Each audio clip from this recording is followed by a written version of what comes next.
A quick update to my sim project. I installed the Flight Illusion gauges to the overhead. Those all work really nice. These gauges from Flight Illusions are actually quite nice, very well engineered, and they work as advertised. What I really wanted to show though was the modification to the brake pressure gauge to allow it to fit into my FDS MIP. The standard Flight Illusion brake pressure gauge is the full-size gauge, and of course without modification to the panel on the MIP, that gauge would not fit. So I did some modifications to this gauge, and you can see the backlighting for the gauge. Pressure is on, parking brake is set, parking brake is off, parking brake on. That works really great. Flaps gauge, flaps 5.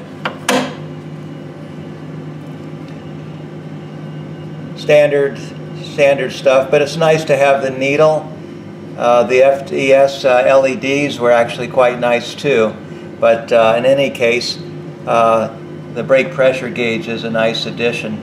I want to show you what I did on the back here and how I modified the gauge to fit behind all the other items behind the main instrument panel. This is a view of the brake pressure gauge, and you can see what I've done here is to actually extend the Flight Illusions electronics and stepping motor system to the rear by about 1 inch.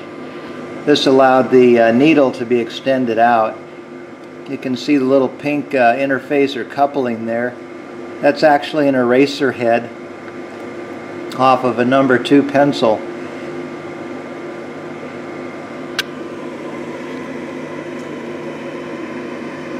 So you get the idea.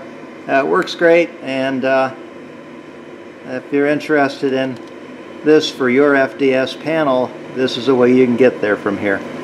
I also wanted to show how these Flight Illusion gauges are set up behind the overhead. This happens to be their 737 overhead gauge set. Uses a daisy chain setup from a master controller card, and you simply just give each gauge a unique ID, and then the controller has a profile and calibration for each gauge. This overhead's not installed in the nose section yet, but hopefully within a couple of months. So in my case, the cable will run down through the central part of the nose section. I decided to mount it on the landing gear plate, landing gear handle plate behind the MIP, which is also just adjacent to the brake pressure gauge I showed you earlier. Great setup, very convenient, easy to use. So if you're interested in gauges for your MIP project, Flight Illusions is a nice way to go.